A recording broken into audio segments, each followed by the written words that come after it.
पाकिस्तान अपने सबसे खराब समय से गुजर रहा है। पाकिस्तान अधिकृत कश्मीर यानी पीओके में आज ऐसे हालात पैदा हो चुके हैं कि पीएम शहबाज शरीफ और फील्ड मार्शल आसिम मुनीर को शायद आने वाले समय में पाकिस्तान छोड़कर कहीं और शरण लेनी पड़ जाए। ये इसलिए मैं कह रहा हूं क्योंकि पिछले 3 से 4 दिनों में जो पीओके में हो रहा है वो इसी बात की आशंका है कि ये देश अब ज्यादा दिन तक शायद देश ना बचे बल्कि अलग अलग गुटों में बंट जाए। आज पीओके की स्थिति ऐसी हो चुकी है कि वहां पर जनता सड़कों पर आ चुकी है। आपको सबसे पहले ये बता दें कि पीओके को आजाद कश्मीर कहा जाता है। उस वजह से वहां अलग राष्ट्रपति, प्रधानमंत्री, झंडा और विधानसभा है। ये सब जानकर आप ये सोचेंगे कि तब तो ये एक आजाद देश है, लेकिन नहीं, यहाँ कुछ भी शासन असल में तो पाकिस्तान के इस्लामाबाद से ही चलता है और मोस्टली यहाँ सेना की अपनी हुकूमत चलती है। अब आते हैं प्रेजेंट यानी मौजूदा हालात। पीओके में एक समिति या मंच कहिए, वो है जेएएसी यानी ज्वाइंट आवामी एक्शन कमेटी।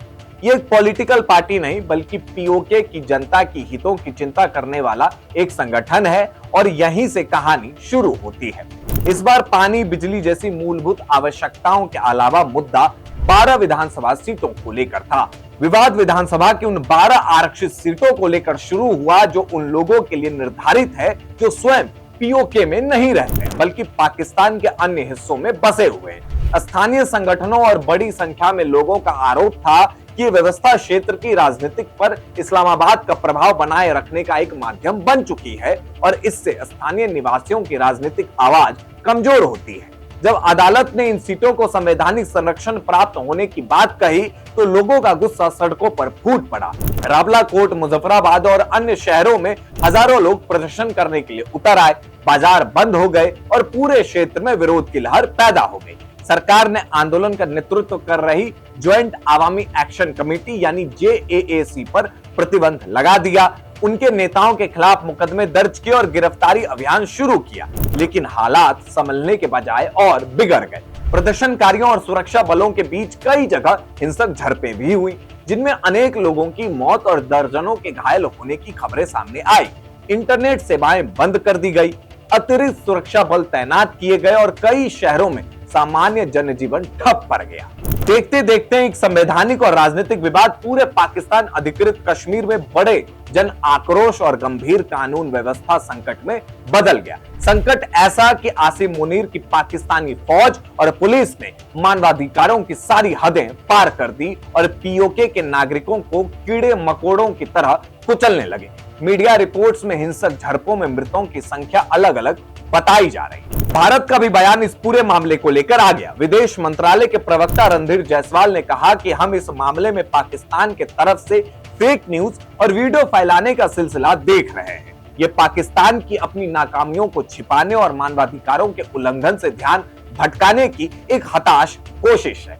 वैसे आपको बता दें कि जब भी पाकिस्तान अपने फ्रंट पर कमजोर होता है तो वो सबसे पहले फेक न्यूज का सहारा लेता है। ऑपरेशन सिंदूर के वक्त भी ऐसा ही किया गया था और अब जब पीओके में हिंसा वाली स्थिति बन चुकी है तो उस वक्त भी यही किया जा रहा है। अब सवाल यह है कि क्या पीओके में ये पहली बार हुआ है? तो नहीं, पिछले कुछ वर्षों में वहां लगातार असंतोष बढ़ रहे हैं। 2023 में बिजली के बढ़ते बिलों, महंगाई और गेहूं की कीमतों को लेकर बड़े पैमाने पर प्रदर्शन हुए थे। उसी दौर में ज्वाइंट आवामी एक्शन कमेटी यानी जैक एक प्रभावशाली जनमंच के रूप में उभरकर सामने आया। फिर मई 2024 में हालात इतने बिगड़ गए कि हजारों लोगों ने मुजफ्फराबाद के ओर लॉन्ग मार्च निकाल दिया। प्रदर्शनकारियों की मांग थी कि उन्हें सस्ती बिजली मिले, गेहूं पर सब्सिडी मिले और अन्य जनता के पैसे पर पल रहे राजनीतिक अभिजात वर्ग के विशेषाधिकार को खत्म किया जाए। उस आंदोलन के दौरान भी पुलिस और प्रदर्शनकारियों के बीच हिंसक झड़पें हुई,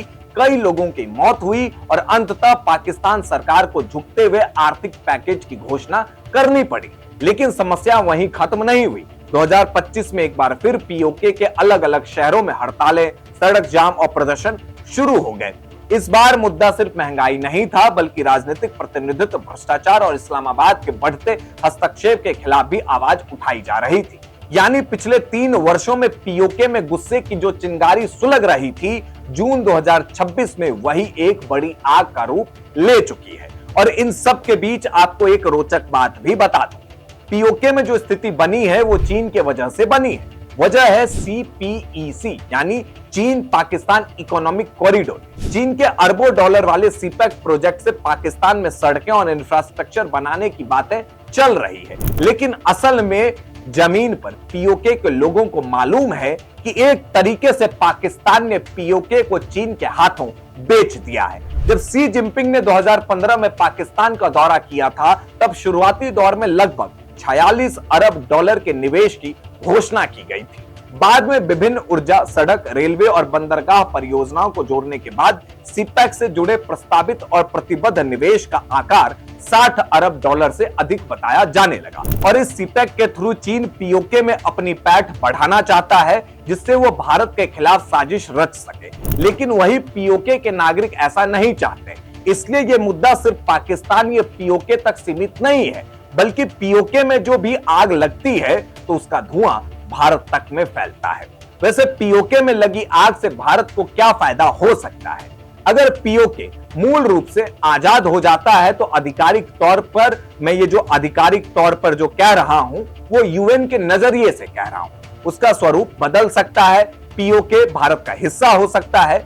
लेकिन आपको बता दें, असल में पीओके भारत का अभिन्न हिस्सा है और जो साजिश पीओके में वैश्विक स्तर पर चल रही है वो खत्म हो जाएगी। वैसे पीओके की जो स्थिति है उसे देखकर ऐसा ही महसूस हो रहा है कि भूतकाल में की गई गलती भविष्य का नासूर बन जाती है।